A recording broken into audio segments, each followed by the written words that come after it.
Hoy nos adentramos en un capítulo, bueno, complejo y muy rico.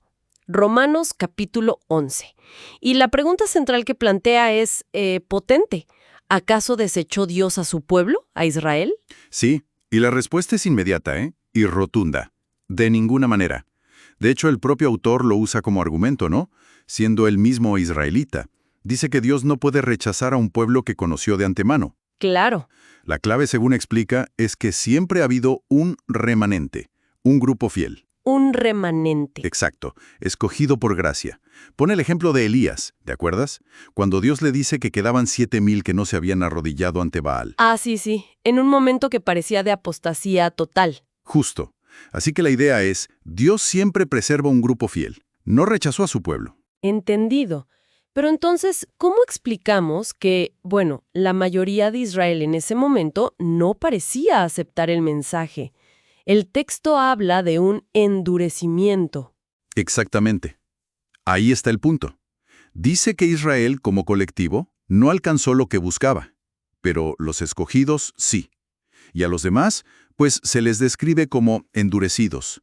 Incluso cita pasajes que hablan de un espíritu de estupor. Estupor. Suena fuerte. Sí, como una incapacidad para ver o entender espiritualmente, permitida por Dios. Pero aquí viene lo interesante. ¿Ese tropiezo fue para que cayeran definitivamente? Esa es la pregunta clave, ¿no? ¿Fue un punto final? El texto argumenta que no, que su transgresión, su tropiezo, tuvo una consecuencia, bueno, inesperada, pero crucial en el plan de Dios. ¿Y cuál fue? Abrió la puerta.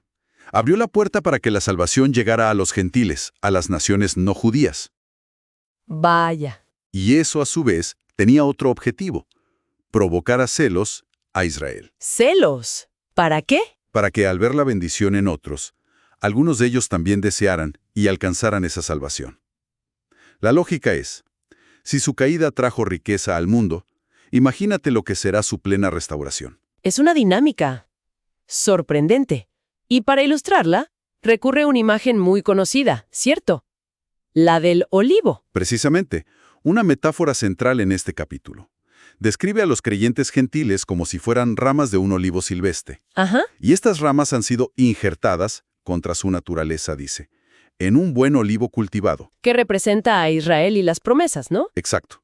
El buen olivo es Israel. Las promesas patriarcales. Y al ser injertados, los gentiles ahora comparten la savia, la riqueza de la raíz. Una imagen de unidad muy potente.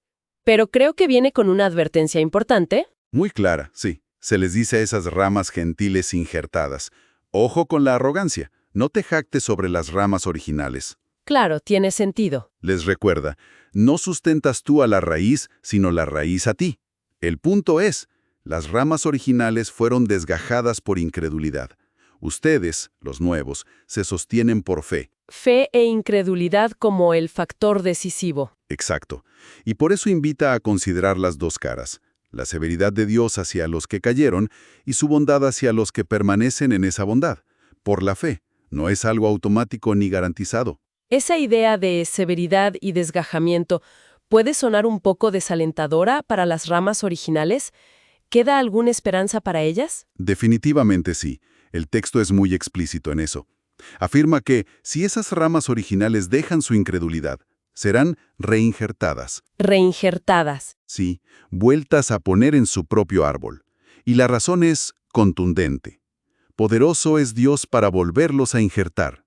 Incluso argumenta, si Dios pudo injertar ramas silvestres que no pertenecían ahí naturalmente, ¿cuánto más fácil será volver a injertar las ramas naturales en su propio olivo? Entiendo.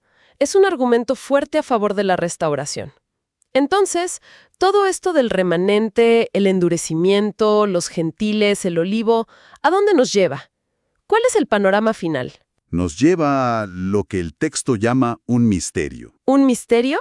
¿Como un secreto indescifrable? No exactamente. En este contexto, misterio suele referirse a un plan de Dios que antes estaba oculto, pero que ahora se revela. Ah, vale.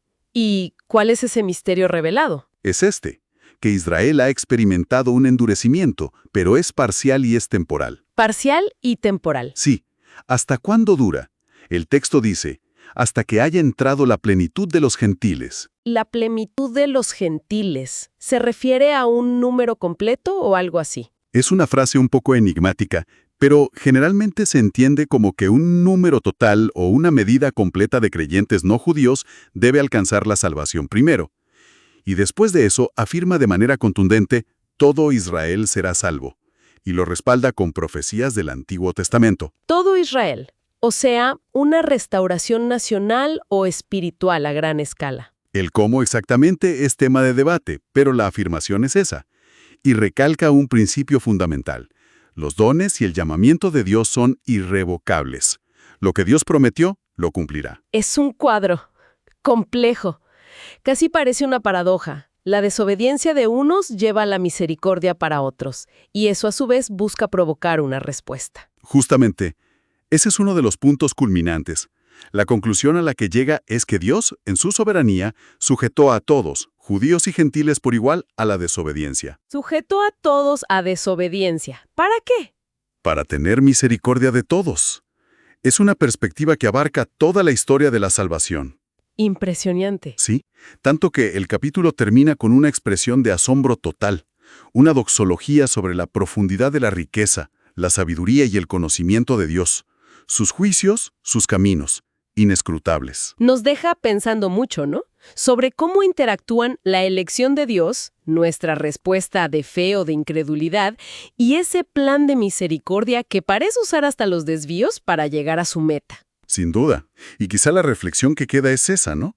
Cómo esa historia particular de Israel, con sus promesas únicas, se entrelaza con un plan que quiere alcanzar a todo el mundo. Cómo la misericordia divina usa caminos que nos parecen contradictorios, incluso la desobediencia, para el final ser misericordia para todos. Es algo para seguir meditando, ciertamente.